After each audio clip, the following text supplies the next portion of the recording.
السلام علیکم۔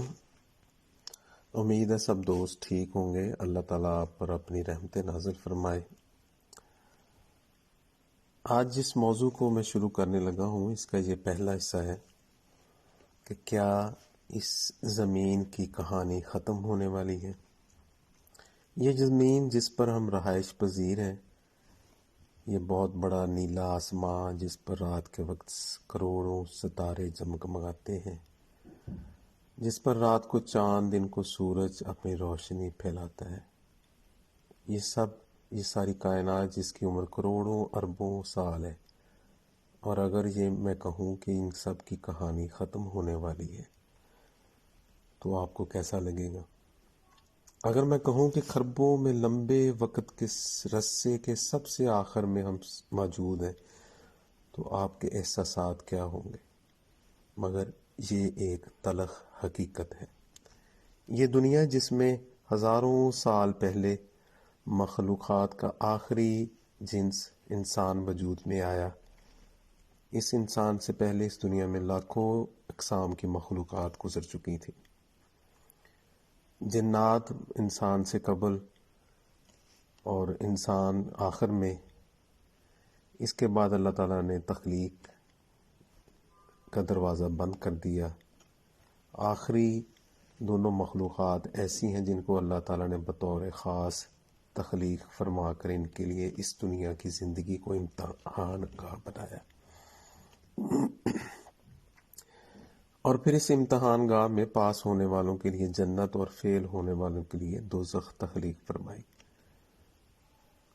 جنات مخلوق کو ہمارے امتحان سے پہلے 50,000 سال کے امتحان پر بھیجا گیا، جس میں وہ لوگ یعنی جنات بری طرح ناکام ہوئے اور فیل ہوئے، ان میں سے بہت ہی کم نے امتحان کو کامیابی سے پاس کیا، جبکہ آخری مخلوق یعنی انسان کو 10,000 سال کے امتحان پر زمین پر بھیجا گیا، اور جیسا کہ یہ سب مخلوقات میں اعلیٰ ترین مخلوق ہے، اور اس مخلوق نے بے حد کامیابی سمیٹی اور اس امتحان گاہ کے امتحان کو ایک بڑی تعداد نے پاس کر لیا۔ ہم موجودہ زمانے میں یعنی کہ 21ویں صدی کے سال 2021 والے ہیں، جو 10,000 سال کے بالکل آخری عرصے میں رہائش پذیر ہیں۔ یہ میں نہیں کہہ رہا بلکہ آثار و حالات یہ سب چیخ چیخ کر بتا رہے ہیں کہ ہم ٹرین کے آخری ڈبے کے آخری مسافر ہیں، اس لیے یہ سب سے گئے گزرے ہیں۔ پہلے والے ہم سے بہت اچھے تھے۔ یہ حالات واقعات مجھے کہاں سے معلوم ہوئے؟ چلیے میں آپ کو بتاتا ہوں۔ انسانوں کے پاس کتنا وقت رہ گیا ہے؟ ہم مسلمانوں کے پاس کتنا وقت ہے جس میں ہم اپنے گناہوں کی معافی مانگ سکیں، اپنے اعمال کو درست کر سکیں، اپنی آخرت کو سنوار سکیں؟ دنیا کی کتنی عمر رہ گئی ہے؟ ان سب سوالات کے جواب سے پہلے میں آپ سے یہ بتاتا چلوں کہ میں کوئی علم نجوم نہیں رکھتا، نہ ہی کبھی کسی قسم کا کوئی دعویٰ کیا ہے، لیکن یہ بات ضرور ہے کہ میری ہمیشہ خواہش ہوتی ہے کہ قرآن و حدیث کو سمجھنے کی پوری کوشش کروں۔ اللہ اور اللہ کے حبیب صلی اللہ علیہ وآلہ وسلم نے مسلمانوں کو اس سلسلے میں بہت واضح رہنمائی فرمائی ہے۔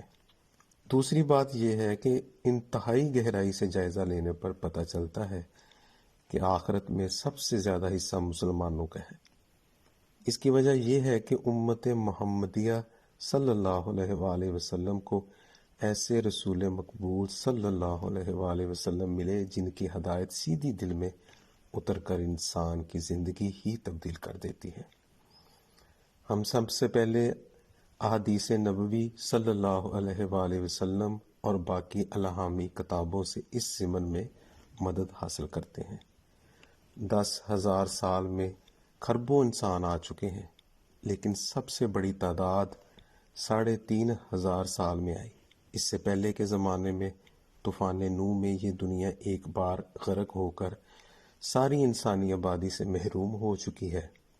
طوفان نوح سے پہلے والے انسان تعداد میں بہت کم تھے، کیونکہ ان سے پہلے انسان کو آئے ہوئے اتنا زیادہ وقت نہیں گزرا تھا، اس لیے ان کی تعداد بہت زیادہ نہیں تھی۔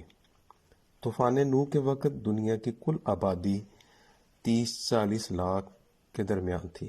چنانچہ نبی کریم صلی اللہ علیہ وآلہ وسلم نے جب دنیا کی عمر بتائی تو آپ صلی اللہ علیہ وآلہ وسلم نے وقت کی گنتی کا آغاز بنی اسرائیل یعنی یہودیوں سے کیا اور اپنی امت کے خاتمے تک دنیا کی عمر بتائی۔